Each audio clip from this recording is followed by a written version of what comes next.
छत्रपती संभाजी महाराजांचे शेवटचे काही शब्द.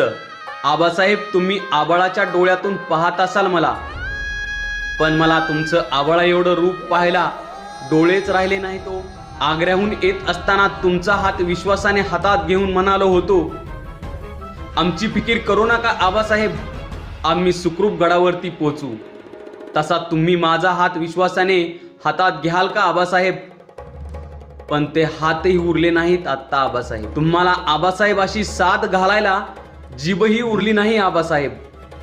पण एक सांगतो आबासाहेब, रक्ताचा अभिषेक घालून जर स्वराज्याचं मंदिर पवित्र होणार असेल तर, आणि शिवपुत्र म्हणून मृत्यूशी माझी अशी ओळख होणार असेल तर मी रायगडाच्या जगदेश्वराला एकच मागणं मागेन, हजारो वेळा जन्म दे पण शिवपुत्र म्हणूनच दे. जगायचं कसं हे तुम्ही जगाला शिकवलं आणि मरायचं कसं हे मी जगाला शिकवेन.